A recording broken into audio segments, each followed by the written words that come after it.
बाबा के पलकी कर जरा बिगड़ी हो ए घुमटा उधार पहिया अरे प्यार से प्यार कहिया करबे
लास्ट भाव आगे आगे हाँ हाँ आ जाता है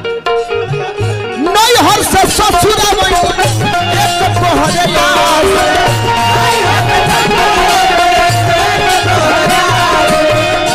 नवीन बाबा भी पुरस्कार दिल रहा रजनीश बाबा पुरस्कार दिल रहा आ विकास बाबा पुरस्कार दिल रहा पौलगी कही अलो जितना नाचता भोजपुरी में इतना नाच होइले ना भोजपुरी में कपड़ा हिल जाए नाच नहीं हर से ससुरा तोहरे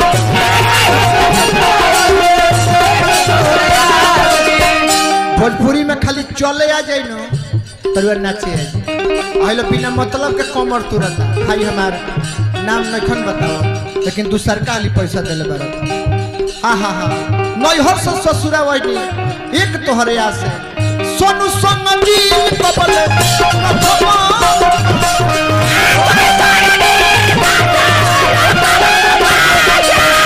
सोनू संगली कबल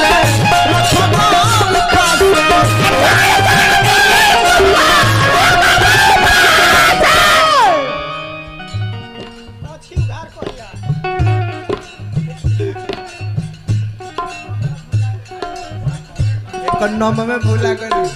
नाम का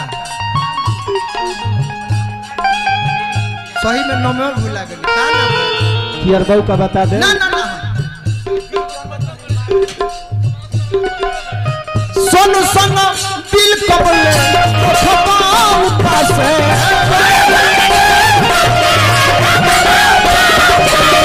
सोनू संग दिल कबले खपाऊ पासे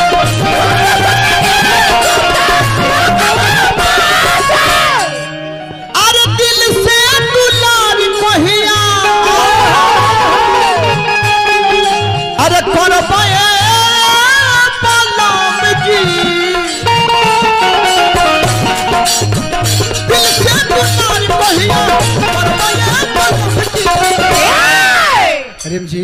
बाबा हमारा के दे दिले भाई तोहरे खाते खुला करौनी हमरा के ले लाई दादा हम खाली गाई ले हम सगरे हम निगाह रखी ले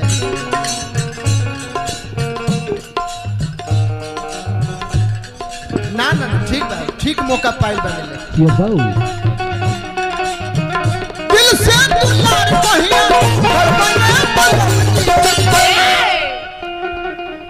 प्लानिंग बनाओ तरह से अरे चियर बाबू का मारो अब चिन्हा तक तू ही चियर बाबू का 10 गाती बा कहे तो सुनबे मत कर लोग जानबे ना कर अब खिसिया जेबे तो लोग जाने कि है चियर बाबू हाला हो जाए कभी सेक्रेटरी में के ढोलक बजाता है चियर बाबू कहत रह लगे एकारा में ना रहब हम तो बात करवा दिल बनी कमल बास 700 पर 700 रुपया गोह भी गोह 2-4 पॉइंट आ गोह भी गोह 2-4 पॉइंट हां 700 रुपया 3 जूता ए भीम जी ले लो दिल से दुलार कहिया और बया मन की प्यार से प्यार प्यार कहिया करबे बोल